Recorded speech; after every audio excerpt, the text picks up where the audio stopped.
If you want cheap PC games, Xbox Live codes, and a whole bunch more, then check out G2A. A link is in the description below.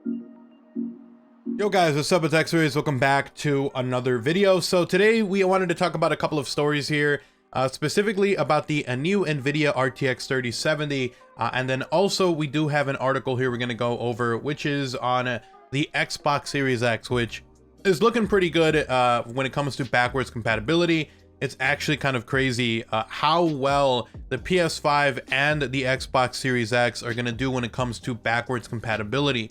So with that said, let's go ahead and start off with the NVIDIA RTX 3070. So hopefully you guys do enjoy the video, find it informative and helpful. If you do, drop a like, guys. It's super appreciated and incredibly helpful. And if you're new, make sure to subscribe with notifications on if you do go on to enjoy the content. If you want to support the channel directly, check out my sponsors, G2A, for some cheap PC games, Xbox Live codes, and more, and the control freak and stuff. I use them every day when I'm playing. Code OGXRAYZ gets you a discount over there, links down below. But with that said, let's go ahead and jump into it. So basically, we're going to be talking about this first one, the RTX 3070. It went live today at 6 a.m. Pacific Standard Time, and a lot of people are pissed because apparently, supposedly at first they were telling us, oh, don't worry, we're going to have so much stock. We delayed the release of this so that you could have more of these out to you guys. And well, the time came and all of them ran out incredibly fast, whether it was Amazon, Micro Center, whether it was Best Buy or Newegg, all of them, their websites were shutting down, they were being delayed, websites were like broken because of the amount of traffic, and they all sold out within minutes, which is actually kind of insane. I actually thought I had a pretty decent chance. I was trying to buy one as well at getting one because they had delayed the release just so that they could have more stock, and it didn't happen. I'm actually really frustrated with how this release has gone out for all of the RTX cards, and even just like next gen consoles, the PS5 and the Xbox Series X. It's insane. Okay, they're gonna have more consoles coming out at the launch window than they had with the release of the PS4 and the Xbox Series or the Xbox One, and it's going to run out faster. I guess just the demand from the amount of lockdowns and the amount of people who are forced to kind of stay at home now is creating this demand for stuff, and it's actually kind of crazy. So I don't know if I personally want to actually buy another RTX card at this point because of how horrible that's been. I might actually get the new AMD GPUs that were announced just the other day. I might actually go for the mid-tier one, which is like 650 bucks or something. So we'll see. I'm definitely still weighing my options at this point, but it's been a very bad, it's been a sour taste in my mouth. The experience I've had with the RTX this whole time is just horrible. Well, with that said, let's read this article over on GameSpot, and it says, following the rocky launches of both the 3080 and the 3090 graphics cards, NVIDIA decided to delay the launch of the RTX 3070 to allow for more stock to be available when the cards hit retail. As expected, however, the surplus stock didn't last long. The RTX 3070 went on sale today on both NVIDIA's website and numerous retailers, but it didn't take more than 5 minutes for stock to be completely sold out across a lot of them. Although NVIDIA hasn't commented on the sales just yet, retailers such as Amazon and Newegg have all RTX 3070 listings reading as unavailable, with no estimated for when stock will arrive.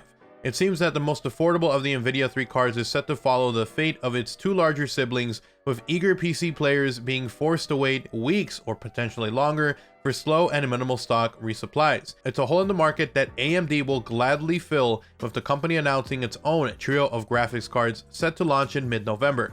This is what I meant. I'm actually kind of leaning towards actually going with AMD, especially if now they're saying that if you combine your AMD GPUs with AMD CPUs in the future, which I still would have to upgrade my GPU, but apparently those two working together creates an increase in actual performance.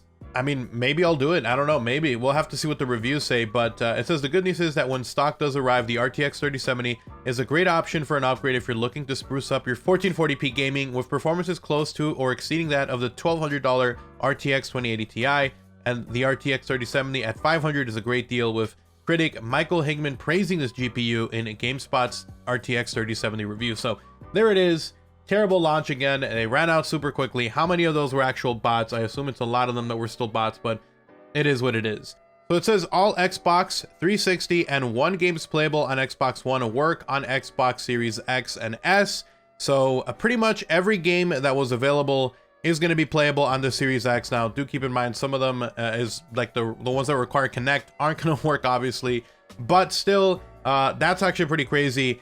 And for PS5, actually, they announced recently that their backwards compatibility was only 10 games that you couldn't play backwards compatible, and they were like games that I have never heard of. So it's kind of crazy how they've been able to take all of that backwards compatibility and make it work, which is insane, because that means people can sell their PS4s, they can sell their Xbox Ones, and not feel like they are forced to keep those around for other games. Like, it kind of helps with that continuation of games. They've been building a library. You want to play those games, well, guess what? You can take them with you to the next gen, which is actually kind of crazy. And a lot of these games, at least the Xbox One ones, will have a little bit of a performance boost because of the SSD and all of that that's going on. So pretty exciting stuff here.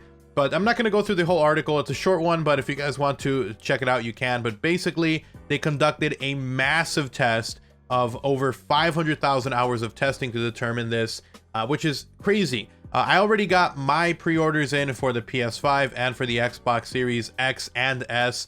So I'm really excited for that. I'm going to hopefully get them within launch week. We'll see how much stock they actually have, but I'm ready to go. And I'm really pumped that I was able to get those. I would be bummed if I wasn't able to get those because of the whole debacle with the graphics cards. I really wanted to have that just so I could play games on my computer.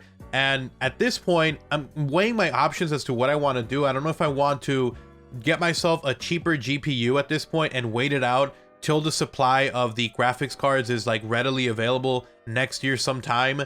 So maybe I'll just get like a really cheap 1060 or something, a used one, and I'll just ride that out. Or maybe I'll just take the plunge if I'm able to get the AMD GPUs, which apparently seem to be doing pretty good. Again, we'll have to wait and see what the actual reviews say. So when those embargoes are lifted, I'm assuming a day or two before the actual launch of the GPUs, then we'll have to see. But November 18th, pretty crazy. Yeah, so anyways, just wanted to talk about these couple of stuff here, guys. We did also get a trailer for Call of Duty Black Ops Cold War's PC version of the game. They did mention that it's going to be 175 gigabytes as a file size for that, which is actually kind of insane. I don't know why it's that much for the full game on basically console and PC. That's an insane size compared to how much memory you actually get. Like, that's way too much. And like Call of Duty, I feel like is a game you don't really need to have that fast loading anyways.